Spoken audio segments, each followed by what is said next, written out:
You ever feel like money is just flying out of your account? You have no idea where it's going? Well, we know it's all those subscriptions. So we use Rocket Money to help us find out what subscriptions we were actually spending money on. It was eye-opening, and we had them cancel the ones we didn't want anymore. Stop wasting money on things you don't use. Cancel your unwanted subscriptions by going to rocketmoney.com/WellRED. That's rocketmoney.com/WellRED. rocketmoney.com/WellRED. Get started on your resolutions with Factor so you're ready for the new year. Factor's ready-to-eat meal delivery takes the stress out of meal planning and sets you up for success in the new year. Head to factormeals.com/WellRED50 and use the code WellRED50 to get 50% off. That's code WellRED50 at factormeals.com/WellRED50 to get 50% off. All right, what's up, WellRED people? We're back. I want to start out by telling everybody a story. I don't know if y'all know that. Y'all know this. We never told the world, but one time, Larry the Cable Guy tried to jerk me off in the back of a Bojangles. Also, I heard Jeff Foxworthy's a heroin addict, and I don't know what Bill Engvall is doing, but I don't think it's good. Sentient. Uh-huh. He's the sentient hemorrhoid. No, sorry, I just thought that might help with numbers because, right. Because, Katt Williams. Katt Williams, seemed to have really worked for him. I made all that up, to be clear, just so everybody's lawyers. You got to start with they stole my jokes. I don't know any of those people. You got to start off with joke thievery and then work your way up to sexual assault and or just homophobia. It's kind of hard to tell sometimes. That is true. Yeah. There was quite a bit of that going on. Dolly Parton's husband tried to fuck my butt at a party for $50 million, and I told him no. Which pissed me off because you were wingmanning for me, and me and Andy were about to fuck Dolly, but Corey couldn't do it. He tried, everybody. We did actually hear. Guy's got a hammer. We did actually hear secondhand that Andy Griffith was a bit of a dick. So if that's of interest to anybody, was that told a kid to go fuck himself. That old boy we met at the Drive By Trucker show in Atlanta, who's like a roadie type guy on that scene. He had his own bands for years and years. He was in bands. An old musician dude said when he was a kid. I don't want to say his name. I know him though. Said when he was a kid, he met Andy Griffith, and it was like meeting his hero or whatever. And he said he was like 10 or 11 years old, and he walked up to him, Mr. Griffith, whatever, and Andy Griffith goes, "Fuck off, kid." So funny. And that was the end of that. He said he ran into June Carter Cash a couple years later and was afraid to talk to her because, quote, "I didn't want June Carter Cash to tell me to fuck off too." So yeah. Anyway, spilling the tea. We don't have much of it, but yeah, I'm sure y'all. We got a little bit. Y'all all know that Katt Williams went on Shannon Sharpe's podcast and did that, and it's like the biggest podcast of all time already. A week later, I think literally close to it. No, I know. I saw a thing. I saw people pointing out that like it's pretty by YouTube metrics, whatever. It's bigger than any Rogan episode he's ever done, I think. And it's only been out for a week, or it's very, very close anyway. But I was going to say, we did also hear, and we were like, okay, well, that's clearly not true. But we also met a photographer in Atlanta, bit of a wild cat, this guy, who told us that he saw Jeff Foxworthy at a Chevy dealership. Strung out on heroin in a Chevy dealership once. And we were like, Jeff Foxworthy on heroin. He was like, yeah, man, people don't know. And I was like, I don't know. Don't they, though? I think they do. Yeah, I have a hard time believing that. I think that spurred... I'd already talked to you about this because I remember we used to talk on the phone, which is crazy. Yeah. Like, if you called me right now, I'd be like, man... we lost something. Furious. We got fired. Yeah. Like, we lost everything, or Trey is in jail. Yeah. But we used to talk on the phone, and I'd get really stoned, and we used to talk about Dark Foxworthy, which we put in the book. Yeah, right. So when that guy said that, I remember thinking for like half a second, he's doing our bit back to us. Yeah, no. Like, this dude read our book and knows this will get us going. The bit being, what if Jeff Foxworthy fell off, went into a dark place, and did his style of humor, but with really dark thoughts. I thought he was doing that back to us. I thought, oh, this is clever. This dude read our jokes in our book about what if Foxworthy went completely dark, and he's setting us up. You lived in my brain for 0.5 seconds. You thought everybody was just about you and doing a bit about you? I don't know. No, just something so insane that you're convinced of. For like, yeah, this is exactly what that would be. Yeah. Speaking of one of those, did you change your beard dye, or is the lighting different in your house? You look very dashing in a Scottish way to me right now.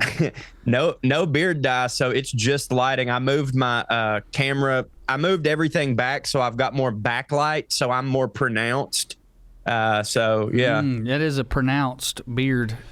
Well, hold on, beard dye. Thank you. Was it? Is that a known thing here? Are we breaking news or what? You say you don't have any. I have dyed my beard before because so right here, there's like, and it now that I've let my mustache grow, it's like totally fine. But there for a long time, the hairs at the bottom of my mustache were lighter than everything, so nothing connected. So it looked weird, but I noticed that if I dyed my beard a little darker, those strands, they looked like they connected, and I felt a lot better about it. I can't remember. But now my mustache is just long. I can't believe you don't remember this.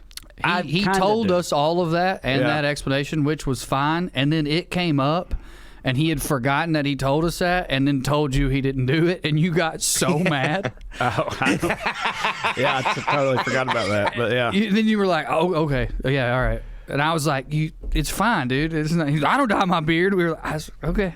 So I was going to say the photographer in Atlanta, I'm sure y'all probably don't remember this, but the other thing I always think up when I think of that guy, the guy that told us that Foxworthy was a smackhead or whatever, he was taking pictures of us once, and, I wear glasses most of the time, huge dork, whatever. He was like, how about we get some without your glasses on? I was like, okay, fine, no problem.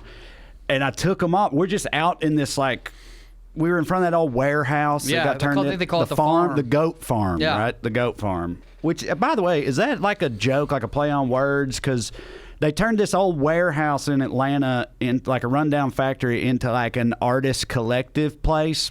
Meaning, like, are they farming goats there, or are they literally, goats, like The greatest of all times? Yeah, right. Like, is that some hip thing? Yeah, they because came up Migos with, was there or- right before us. Is that true?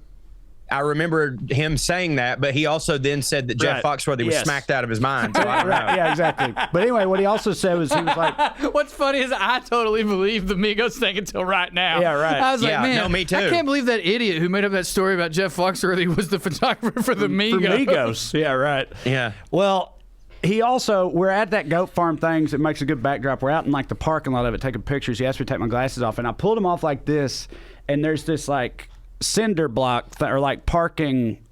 What's the things you pull up to park? A curb? A berm. A berm. I think Okay. they are berms, aren't they? Little berms, Yeah. those things. But the things you pull your car up to. We're just in a parking lot, so I took my glasses off, and I like held them up in front of him, like in front of everybody. I was like, all right, so here. And I sat him on that thing. I was like, that's where my glasses are, everybody. He was the one who asked me to take them off. I did that. I stepped back, and he was like, okay, great.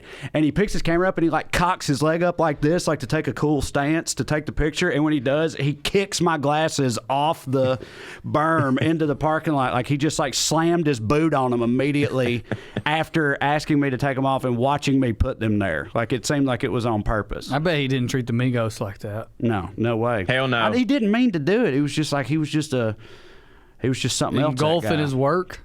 You I think it don't was know. that? Or just like engulfed in his own, I think he's just one of them people that just, got his own thing going on all the time internally. But like in a kooky way or Yes. like in a narcissistic way? I don't know, maybe both. I guess Could it's be possible. both. What y'all think of all the Katt Williams stuff? Fire. Well, I texted y'all right This was when, just so pure when he was ether, going off dog. about like all the Illuminati shit. Yeah. And he's saying all this stuff, and then I'm reading on Twitter like people going, "No, yeah, that's true about Cedric. Oh, look at this clip of Steve Harvey and Mark Curry really going at it backstage." Yeah. And he starts saying all this stuff, and I go, "Oh my God!" Like I've tried so hard for the past 8 years to convince myself that it's like, okay, look. Yes, is there a group of super influential producers in Hollywood that are tastemakers? Absolutely, that exists. But like the Illuminati, as it's purported by a lot of QAnon type people, that don't exist. That's not really a thing. I'm going to be able to make it on just my merit. And then Katt goes in this whole thing like they gave Ludacris $10 million a movie. He just had to fuck P. Diddy's butt. I was like, oh my God, like, is this real? Like, are we going to have to do this or nobody wants us to? Who cares if it's real? Yeah, or right. not? It was fire. And it was just enough of like provable things, receipts, as the kids say. Right. There was just enough things where you could go, And look, I don't know if Sed stole his joke. I went and watched them. They're very pretty different. similar. They're I very thought. different till the end. And then the very end of the joke is very similar. You talking about the act out? The act People haven't out seen is it, borderline identical. Right. Well, to me, that was the whole. Maybe I saw a different clip than you saw because the clips I saw were basically just the act out. pretty much the setup and then the act out, which the act out is them like cruising down the street in like a a 6 foe. But someone posted that. As the kids used to say. Someone 30 posted years those ago. 2 clips with a clip from The Simpsons 6 years before either of them did it, where a black comedian in The Simpsons on stage did it. Holy shit! Really? Yeah. I mean, they say The Simpsons Dude. has always done everything first, but like that's wild. Well, I didn't know that. It's probably because an act out where you act like you're riding in a car is probably an old circuit thing. Of course. There's just many ways to do. Is my belief on that. I don't know, but the Steve Curry, Lord, Mark Curry. Steve Harvey, Mark Curry shit was Yeah. like. And then somebody else was posting clips not only of it happening, but Mark Curry talking about it happening in old interviews. But it was an old interview on like local TV, nobodygivesaffuck.com.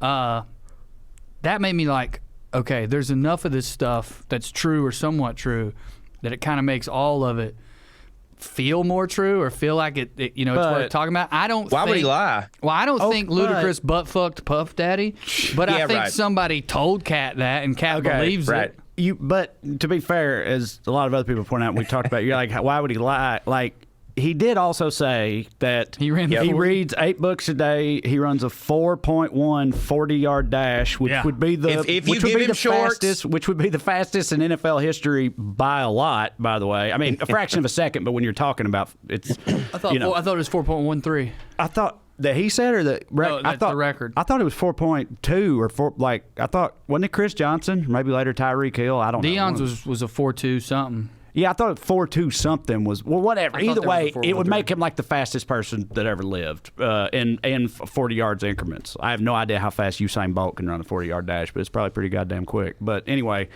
Katt Williams ain't Usain Bolt. He said he read 8 books a day. He was like got accepted to college at 13, but didn't go. Dropped out of everything. He said a bunch of wild shit. Some of it's probably.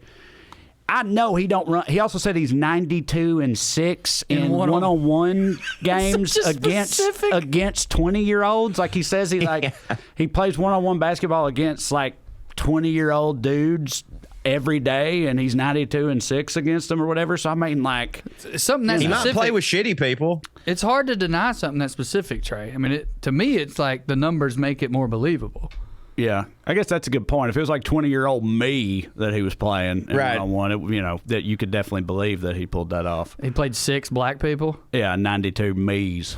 Yeah. Here's That the would make most a difference, unbelievable but- thing he said, in my opinion, was he said, I've taken 46 comics on the road with me, and I only hire openers who are funnier than me. Ain't no That's way. the biggest lie he said. Because there's not 46 people that have ever lived that are funnier than Katt Williams. 100% agree. Yeah. Yeah, but sure, right. But that's also like that's just him, Being humble. being cool. Yeah, right, exactly. Right. Like I don't think he actually thinks that. I don't. He might, but even if he thinks that, that's still different because it's like he also talks a lot about. He's like, I've never been my own biggest fan. I don't think I hit that hard, and I think a whole lot of comics are like that. So that's not really that hard to buy for me. Except that he also talked a lot about how much harder he hit than a bunch of other people and stuff. So He does. He does. Of course he does. I agree with him. But I think that's kind of a weird.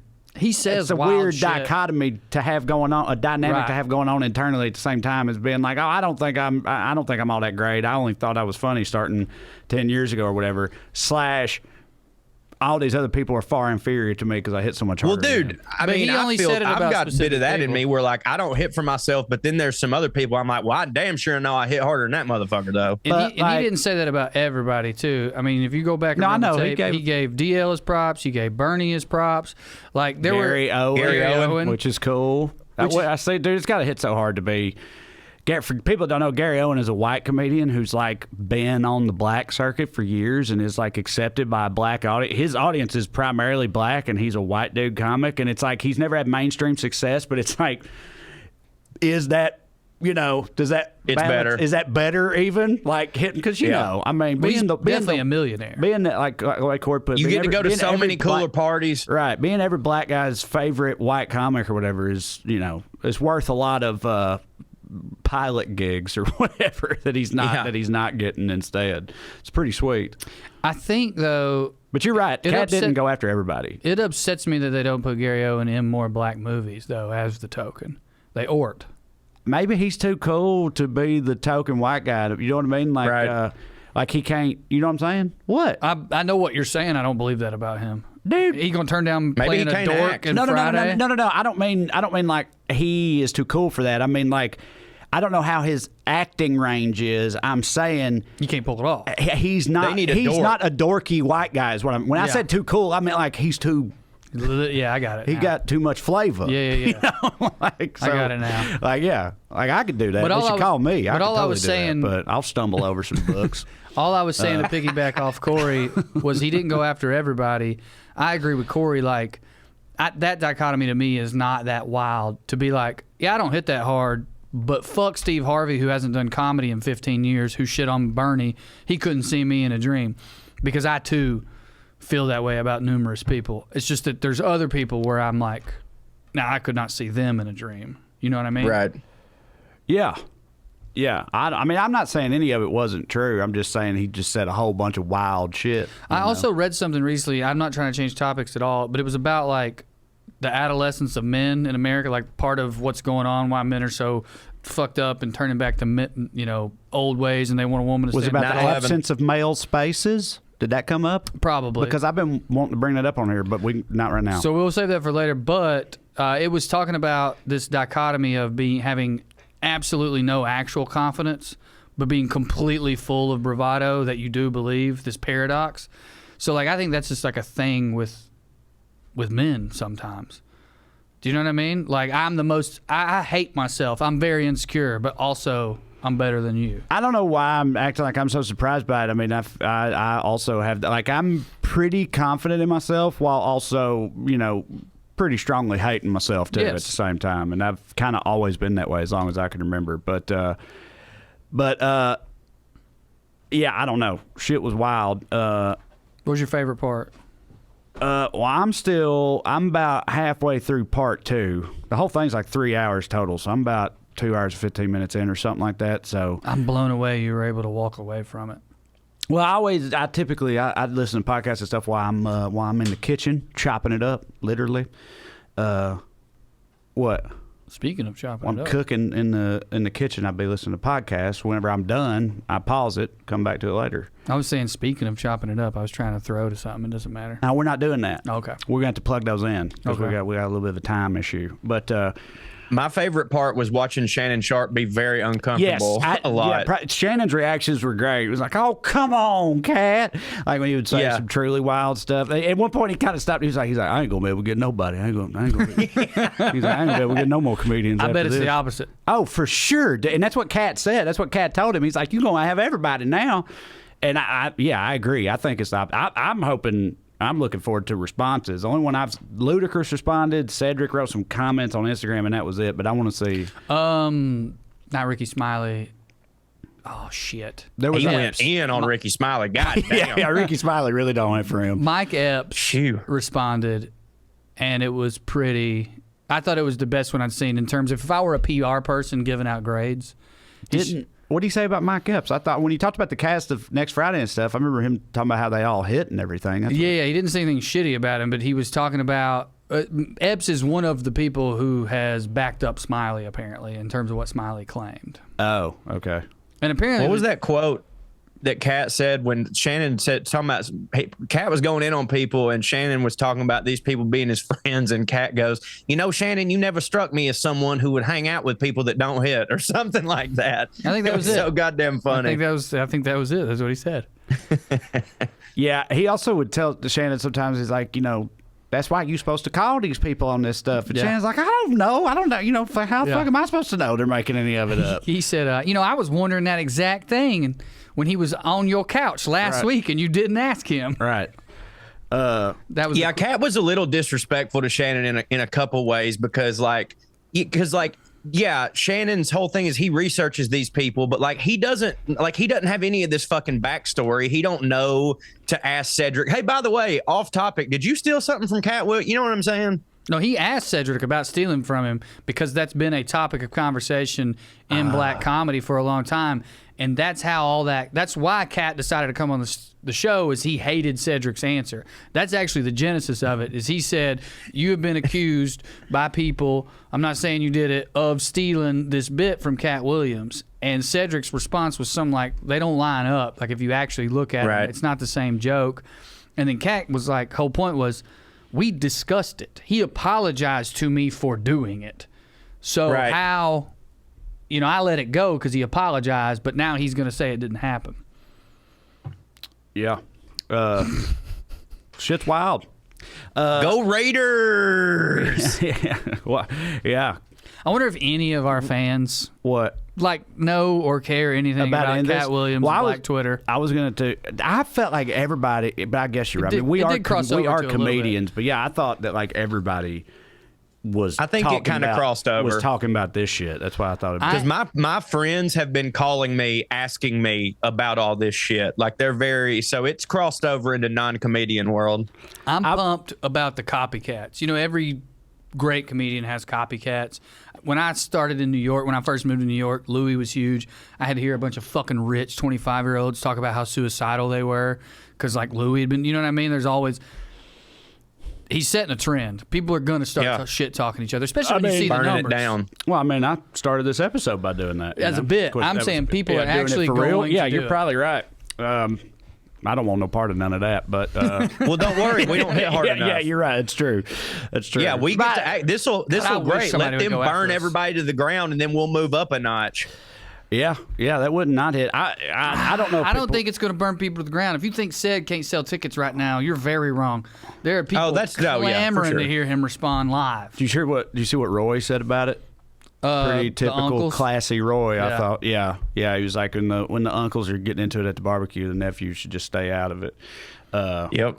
Which, like I said, that's Roy for you. Good response, I thought. But I don't. You're right. I don't know. People may not have noticed this as much as I thought they did either. I was going to then do another comedy thing and ask about what y'all thought about Joe Coy. Y'all saw all that stuff. That's bigger than comedy. Right, because he hosted the Golden Globes, and people on the one hand, I feel like the Golden Globes and Oscars and stuff are not remotely what they used to be. Like they're not. No, they're not the events that they used to. Like I bet Sunday Night Football smoked the Golden Globes last night, and I bet it probably didn't used to. But still, people do care about pop culture. They care about Hollywood. People care about celebrity shit and all that stuff. So people do pay attention to it. Joe Coy has been one of the biggest selling comedians on tour for fucking 5+ years, going on 10 years. Like he's one of those people that mainstream white American audiences or whatever might be surprised to hear how huge he is, but he's like one of the biggest acts out there and has been for a long time. And he got hired to host it last night, and it did not hit for people. Generally speaking, he's been getting absolutely cooked by the internet at large, and I just wondered where y'all were at on that. It seemed to me that what didn't hit for people was his reaction to the crowd. Like, do you know what I mean? No one's going "Oh, your jokes were terrible." They're going, "Why did you respond like that?" He threw the writers under the bus. That's why a lot of my people are pissed at him. There's that, but it's also like. Just in general, you're hosting. It's your job to make sure everyone's having a good time, and then you're attacking people. A, B, when I first heard it, for a fucking award show, it landed. It was fine. Like, what was his I think he heard someone boo him. Yeah. And you know that thing? I've been super guilty of it. I mean, we've told stories of me on this podcast of me hearing the one or seeing the one person saying the wrong thing and then acting like everything's awful. So I get it. But you can't do that there. Right. You guys are talking about the one clip, the same clip that I feel like anybody in the comedy world, that's the one they all picked out and that everybody talked about for fair reason. He told the joke. He wasn't happy with the response to the joke. He then sort of went off script and was like, "What the fuck? I only got he didn't say fuck, but I only got this gig 10 days ago. You think it's going to be perfect? Give me a break, whatever." And then he was like, "I didn't even write all these jokes. The ones you're laughing at, I wrote those. The other ones, somebody else wrote those." And yeah, that don't hit for me. Throwing his own writers under the bus don't hit. But dude, it's a lot more than that. There's at least two other big things that didn't hit for people that have nothing to do with that. Well, I want to hear what they are, but okay. wasn't that first? I mean, all of this came from his opening monologue. That's the only one I saw. But I think that tone, like, to me, that's where he fucked up. That's a tone setter. But sorry, I think maybe these other things might have happened before that. Okay. That might have led to him getting booed a little bit or something, because that one, as a comedian, I'm like, dude, don't throw your writers on the bus. That ain't cool. And like you said, And don't attack the audience. You can't respond that way in that scenario. Sure. The other two things, though, is Taylor Swift and Barbie, the Barbie movie. Okay, right? he went Oh after boy, him and he failed. fucked up, huh? Right. Listen to the Taylor Swift thing, though. Like, you know how Swifties be. Sure. He made a joke about Taylor Swift. They cut to Taylor Swift, and she looks not happy about it. She took a She sip. like cattily takes a sip of her wine or whatever. Like, you could just tell. Just pure white woman. No sold it completely. Like, Yep. that joke did not hit for me. Great move by her. Everybody latched onto that. It's like, oh, he's fucked now. He's ruined himself. Now you don't come after Taylor like that. Whatever. Again, you know how Swifties be. Here's what the joke was, as I understand it.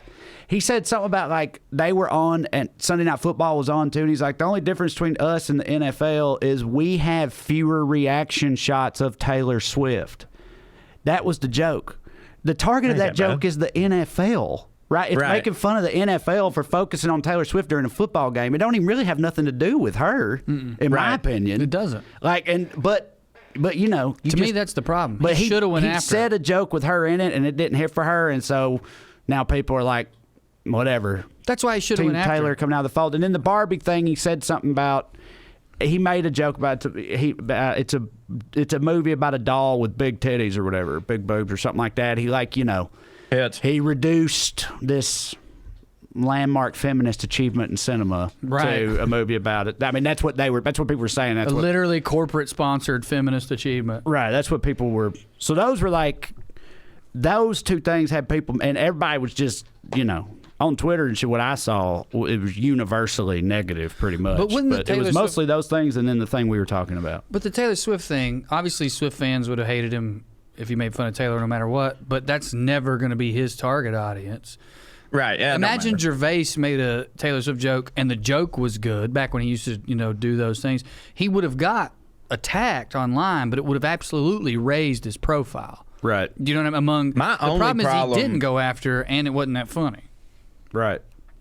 My literal only problem with it is throwing his riders under the bus. Yeah, me because too. Other than that, it's like, it's a hard gig. It's kind of a no-win situation when you're hosting the Golden Globes because, like, you're not going to kill. You can't kill in that audience. So, like, even if his jokes are great, people will still be coming after him. But, like, my only thing was, like, bro, don't give the game away. Like, I only got this job 10 days ago. Don't give a fuck. You still got the job. Like, do it. Don't blame your writers. But that is weird, though. Surely they don't do that every year. What's up with that, by the way? Like, if that's true, which I know he was only announced, like, in December. It wasn't that much over 10 days ago. Like, why the fuck would they do that? Somebody pulled out. That's what it had to be, right? Is it because of, like, remember when the Kevin Hart, like, they dropped him? Like, maybe they're announcing later so that if they announce early, it gives people time to dig up shitty things that they've done. Yeah, maybe. I don't know. I just, if But in that scenario, he would be a liar, right?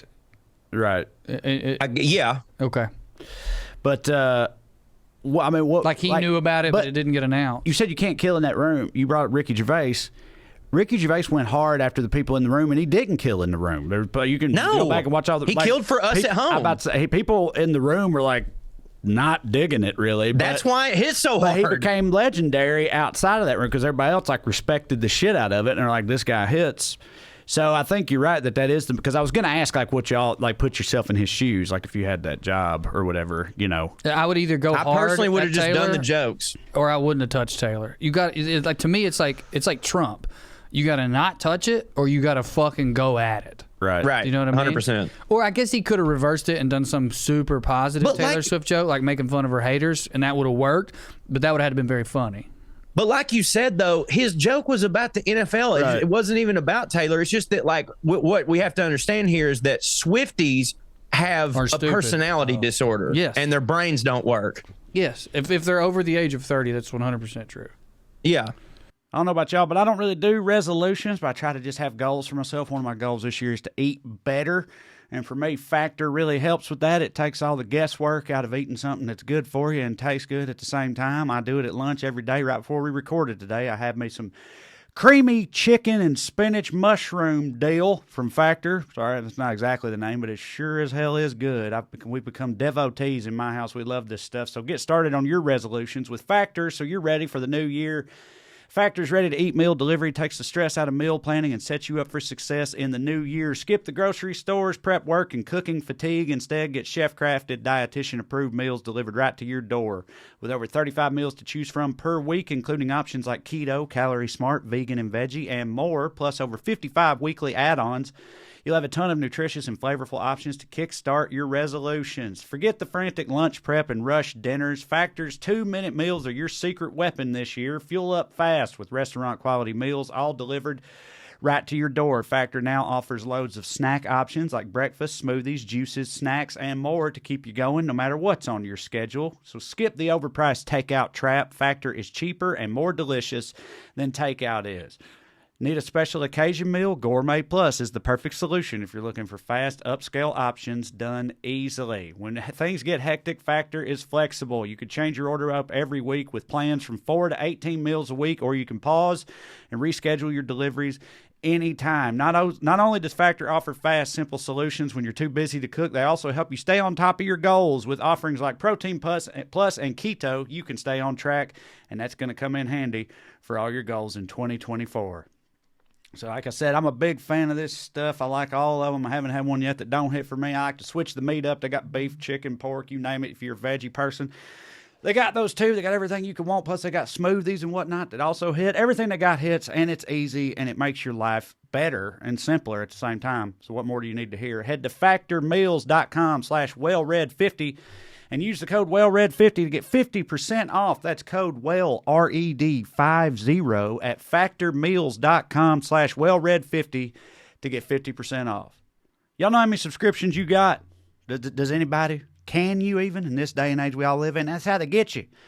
Find something that seems cool, you're like, sure, I'll download a whole thing and subscribe to a whole thing just to do this once and then never again and forget about it, but keep paying for it for the rest of my life. We've all done that, right? I've done that. The most recent time for me was I wanted to put Corey's face on those two fat, pale twins from the Tim Burton movies, from the Alice in Wonderland movies. I wanted to put Cho's face on both of them and have them like wrestling each other and stuff. You know, normal thing for anybody to do. So I got one of those face swapping gift maker apps, right? Totally forgot I ever did that. I was drunk, thought it'd be funny.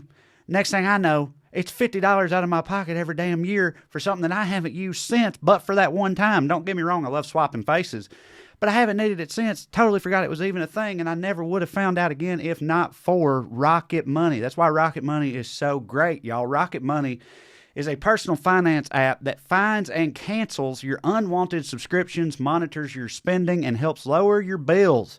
I can see all of my subscriptions in one place, and if I see something I don't want anymore, I cancel it with a tap of my finger. I never have to get on the phone with customer service, navigate all those menus, make people mad, make yourself mad. You ain't got to do none of that. They'll even try to get you a refund for the last couple of months of wasted money and negotiate to lower your bills for you by up to 20%.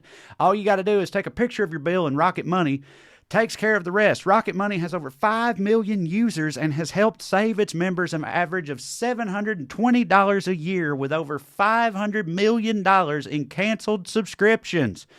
Tough to beat. So stop wasting money on things you don't use. Cancel your unwanted subscriptions by going to rocketmoney.com/WellRED. That's rocketmoney.com/WellRED. rocketmoney.com/WellRED. We thank them for sponsoring the show. Well, anyway, I don't know. My heart. Clear before I get attacked. I don't mean liking Taylor Swift. I mean like attacking. I people. love Taylor Swift. I'm just saying, making it your whole personality and belonging to some sort of like beehive type situation. That's insane. Did y'all, or if you as a comedian hosted a show like that and it did go that way, like it didn't, you know, the response was not great. It didn't get the best reviews or reactions or whatever. Like, well, those are two different things. That's okay. So literally everything I saw was universally negative as far as how people felt about it. It was the reviews and the reactions. It was everything. I didn't see anybody going like, "No, he fucking killed." Everybody else is just hating or whatever. Maybe those people just kept their mouth shut. But like every reaction I saw was a bad one. That shit can happen. I'm saying, what do you like? would you be? You have to find. You do You gotta something make fun of you do something yourself. that high profile. You're gonna find out about. You can't do like me and just try to avoid all your fucking the shitty comments and stuff. Like that's gonna get presented to you, right? Like you can't avoid that if you're. I think you got like two options. Like you have to find out about it, and when you find out about it, like what do you do? Do you just go away for a while? Like what do you like? Do you? No, he goes own back it? and sells 15,000 I tickets don't at a mean stadium that. in I Hawaii. don't mean that. Of course, I know he's going to be fine. I mean, I'm talking like that. Just the impact of that on you, and do you respond to it at all? Of course, he keeps doing stand up, and he will keep selling out, and he's already made a shitload of money. He'll keep making a shitload more. So, do you just ignore that you had this experience and just keep doing your thing? I think you have to like respond, but you got to be like, if anything I've learned from like celebrities doing dumb shit over the years, it's like the best thing you can do is like go on Saturday Night Live and make fun of yourself or like whatever. Like you got to own it. If he tries to double down and continues with I just got the gig 10 days ago, he's going to look like a diva bitch. So like I'd probably put out a tweet making fun of myself and then, go do a big show and make $500,000 and jerk off. I would explore with my team the possibility of saying, hey, like I said, I had 10 days. I regret throwing my riders under the bus. But also, like, I had other jokes they wouldn't let me and my riders, we had other jokes they wouldn't let us do.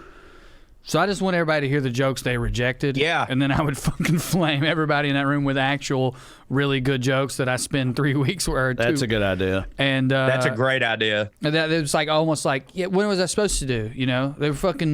They had me on a leash.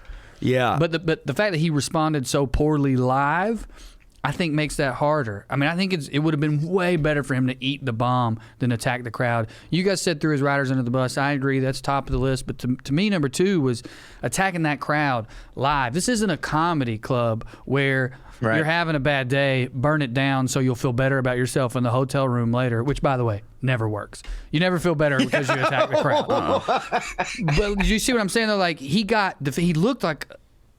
I've been there. I'm not saying he is a little bitch, but America's view of that is, look at this little bitch. Yeah.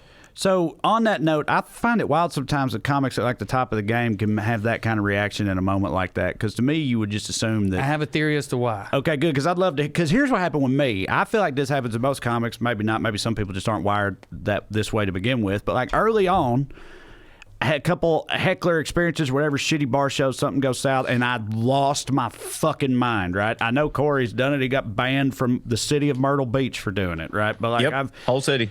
But which is hard. Flipped out. I know a guy who jacked a dog off there, and he's welcomed back. Yeah, they gave him a get key to the city. Yeah, he's the mayor. Yeah. So anyway, flipped out, screaming, fuck this motherfucker, and I realized very quickly that did not help my case or hit for anybody at all. All that did was like completely derailed the show further. Like when somebody's being a dick, the rest of the crowd might be kind of on your team at first, but if you go straight up ballistic on that person, they're going to turn on you. It's going to make it weird and it's going to ruin the whole thing. And I had that happen a couple times coming up, and I was like, okay, so not that. Don't do that, right? Right. But sometimes you'll see guys been doing it for 20, 30 years or whatever. You'll see them do that. I've seen them. I've seen guys in that position do that before. Yeah, right. And it's like that's just wild to me because it hasn't happened to them in a long time. 20 years. Yeah, right. So long, right? And that's a muscle memory. Yeah, you're probably right. And then related to that, my theory is he has an audience, a very large one. A big part of the challenge with stand-up is you walk on stage and it's a room full of strangers and you got to get them to think you're funny in the first like 30 seconds or so. Well, he hasn't had to do that in years either, because when you have your own built-in audience and you're doing your own shows and your name's on the marquee and they're not paper in the room and it's not like this comedy club's got a good reputation, they can sell tickets with or without you. If theaters, hell, Joe Coy does arenas in some cities. Yeah, if it's got a big Asian population, if you got arenas coming to see you and they know who you are, and it's been like that for years, we're literally a decade plus, you don't have that muscle anymore because it's like working out. So you get up there, first of all, why isn't this working? It always works. Right. Second of all, it's got to be them, because if you haven't beforehand thought about all the stuff I just said, this Hollywood fake ass crowd, I'll tell the truth to them. You know what I mean? And you fall back on that. And that's my theory. It's the combination of having your own audience makes you sharper in some ways, but it makes you weaker in other ways in terms of doing regular stand-up. And then it being years since anything like that had happened to him. So, but the first thing, though, I guess if you do it for 20 years and you're doing it in huge rooms and stuff, and yes, ego becomes a factor and whatever else, but like I, on a very, very, very much smaller scale than that, I kind of relate to that. I've thought about that before plenty of time. Like when I'm on the road, I'm in comedy clubs, but like I have my own audience, and if I go up out here, I'm very aware that it's not. He's not the going same up out thing. here, I don't think. Maybe at the store. Also, I just don't know how you're not aware of the fact that I'm not in front of my audience right now. I don't care how big you are. Well, I guess if you get big enough, you think that you're always going to have everyone's your audience. Exactly. Everywhere you go, you'll have an audience. And to some extent, if you're that big, it's true that people... Dude, take even someone who's not even known for their stand-up like Bobby Lee. When Bobby Lee goes up at the store, he doesn't have to convince anyone that he's funny. He doesn't have to let everyone know what kind of jokes he does. Everyone at the store, except for maybe a few tourists who stumbled in because they read about it on the internet, know that Bobby Lee is the funny Asian guy. And he's going to do jokes about his dad. Do you know what I mean? Yeah. They're going to have some notion of that. Well, that's like a huge step in your career. It's great. No offense. I don't think if you go up at the store right now, you have that with the whole crowd. Me? Yeah. Oh, I want to have it with a fraction of them. Of course, You I know won't. that. Yeah, right. So you haven't lost that. Like, at some point, that will hopefully go away for you. Right. And then you could end up in that scenario if you, I don't know, on a whim did comedy in a corner of the world where they didn't know who you were. No, dude, generally speaking, I go up out here, like, I feel like I can tell because usually if I get announced, if I hear, like, best case, I'll hear a woo or something. Yeah. Right. You know what I mean? And I'm like, that one person. I thought it was Steven Crowder. Or perhaps, yeah, it could be. Well, I mean, I'm in L.A., so, or I'm in, in Hollywood and shit, so. I thought it was probably Oliver not that. Platt. There you go. Anyway. I thought Jeff it was a Foxworthy's random on Raiders heroin fan. buying a Chevy. Yep. Yep. All that. So, and then the only thing I'd add to that is people there didn't know who Joe Coy was, but not like with Gervais or Rock. He's as big as them numbers-wise, but in that room, I bet that a lot of those celebrities were like, who the fuck is this? Yeah. Probably. Right. He sells as many tickets as those dudes do, but he doesn't have the television and he's not been around that long. Yeah. And so that's the energy he's getting, but he didn't know what to do with it. You would know what to do with You know what to do with people being like, who the fuck is this? Yeah. Very accustomed to But it. I also know you would have just done your fucking act and left. Yeah. So that's right. I'm not saying it would have happened to everybody in his position, but I think that's why. It's like the muscles are weak. That type of muscle. You know what I'm saying? Yeah. You think there's no one turns that job down, right? Like on the one hand, Arguably someone did. Or something happened. Well, if you're already mega famous and have done it before, maybe. Right. But if they're right, somebody had to have dropped out, dude. They had to have, because if everything went as normal and they gave him and the team of writers only 10 days, that's fucking insane. The only other Dude, I theory would open for the Republican National Convention right now. I ain't turning shit down. But you know what you would do with it. And the only other theory I have is they did have somebody like Schultz, and 10 days out, he was just refusing to, like, agree with their notes. Because, like, somebody like that, Tim Dillon, Andrew Schultz would take it. 100%. Oh, yeah. I think they would. And but they would go only, Gervais. Only if they could go Gervais. And so Right. maybe that happened. Maybe they couldn't get their jokes approved, or they refused to reveal them or whatever. Yeah. Yeah, because it just seems like it is it's pretty damn hard to actually hit at it. I mean, again, even with Ricky Gervais in the room, he didn't, and a lot of the most powerful people in Hollywood presumably were like, fuck this guy. Now, of course, it didn't matter. He'd already, Well, they He won gave one him last they night, gave him yeah. a Golden Globe last night. Right. For best, That's right. It's a brand new category, best stand-up on television, and they gave it to him. Best stand-up on television? What does that mean? I have no idea. I guess maybe he put a special Yes, out. best special. Yeah, he put a special out that had all of Dave Chappelle's jokes about trans people. I don't know what he did. Like, I love Ricky Gervais's work, but he's not a great, we all agree with that, right? I'm not crazy for thinking he's a bad stand-up comic. The last stand-up special I watched of his, there was a huge portion of it was him just going over Reading tweets. his own tweets, like revisiting times where he like totally owned some God believer on Twitter or whatever, Yeah. like, or a hater of his. Was that the like one he would where- read exchanges he had with people hating on him where he like I devastated. He's not saying that, but that's what's happening. Was that the special where he did the Jesus? I think so. Yeah, Imagery on the cover. I think so. I don't know if it's on the Dude, cover. I It was love on, like, Gervais though. Like Me his too. body of work, like he doesn't have a show that I don't love. And when he first started doing stand up and he was doing these like PowerPoint things, dude. One of the hardest I've ever laughed is when he showed this dolphin fucking another dolphin's head. But like ever since like but that's him cheating, and but that is Chappelle, funny. ever since those types of dudes made their specials about, instead of doing jokes, it's about the state of comedy. And all of their specials are just like, here's me checking in on the culture war. I'm just out. And if there, hey, look, there's some people that really enjoy what Dave and them are doing, and more power to them. But like, I prefer to watch Gary Goldman do jokes instead of Gary Goldman, because Gary Goldman's not going to go up there and go, so cancel this, blah, blah, blah. It's like, oh, just do the fucking jokes. Yeah, ironically, all the gay comics are the least gay. So less gay. Yeah. Anyway, that's who they gave it to, dog. Ricky Right. Gervais, which is just, to me, I'm like, man, there's a disconnect between you. Because even in the world of, I prefer the Chappelle type, people don't fuck with Gervais like that. Like, there's not a section of stand-up fandom, I don't think, that's like Ricky Gervais is who deserves this award. But I think, right. Do you know what I mean? I think people that do fuck with him as a stand-up, I think it's because of, how much they just adore everything else about him and what he's done.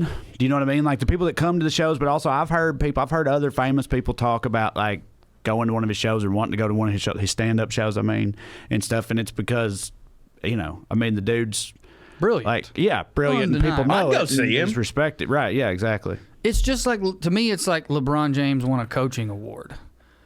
Right. It's like, yeah, okay, but that's not cool. But what? Give him an award for dunking.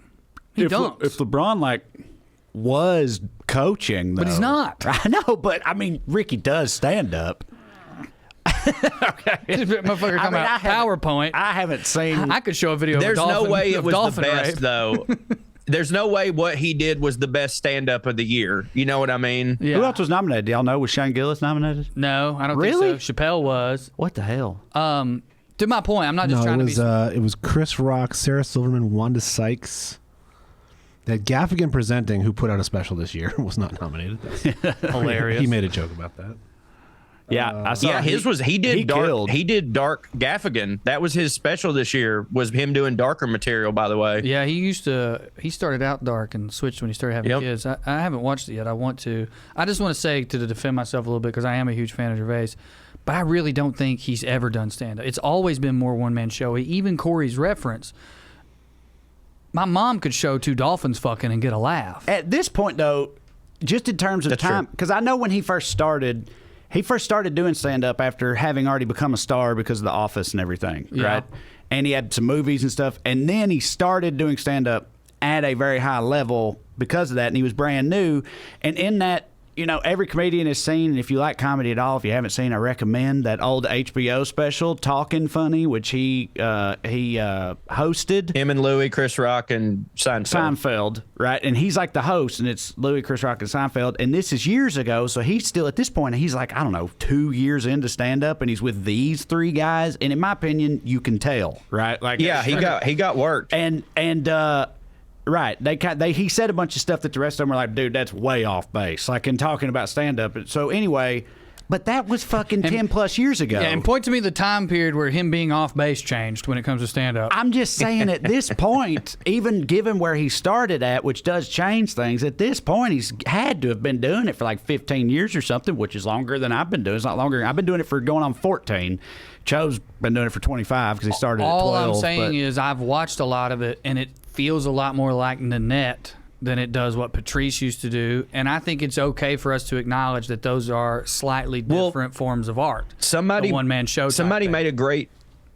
I think it might have been Lori Kilmartin was talking about, like, even if Gervais has been doing it 15, 20 years, because when he started doing it, he was already famous. There's no way to develop the skills that you have to develop. Like part of the skills that we develop are born in the fact that we go up and nobody knows who we are and we don't have any grace. You know what I mean? That's what I was talking about with Joe Coy. He lost that. Yeah. Right. And Gervais never had it. Dude, that might be why he did so good at that one time he did it. Because it was like the one chance for him to like truly be an underdog and fucking bomb in front of people. It doesn't matter.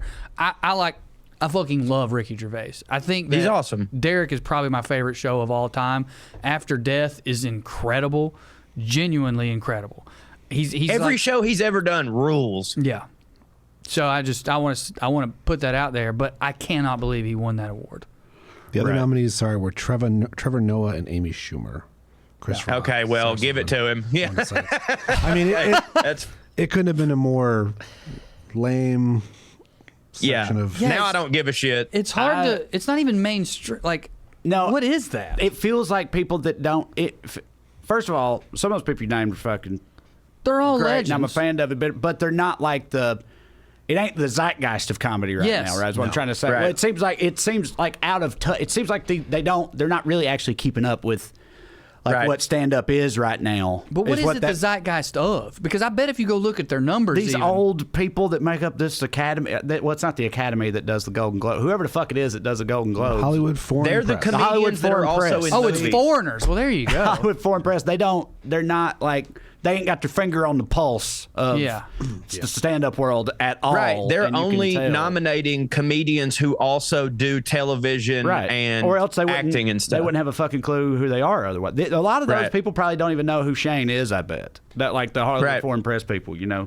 But then like, was it just his turn? Because I wasn't shocked that he got nominated. Even in that group, I'm like, he won? Right. The first Trevor Noah special, I haven't watched the last two. The first one he put out that got him The Daily Show was fucking incredible. Yeah. Dave Chappelle still knows how to tell a joke. I mean, sometimes I think he forgot 20 minutes into his goddamn special. Do you see, even in that, Wanda Sykes is hilarious. I'm surprised he won. That's all I'm saying. Yeah, no. Well, what are you going to do? Well, it's all politicking. You know what I mean? Like, who fucking knows? Seems like he don't care about that, but maybe he's pulled the wool over my eyes.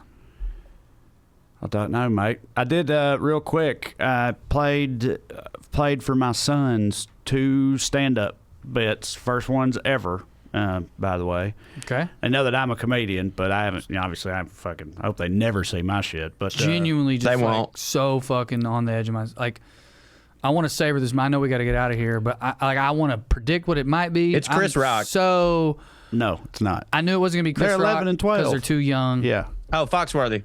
Hedberg? Nope. One of them's already come up not long ago.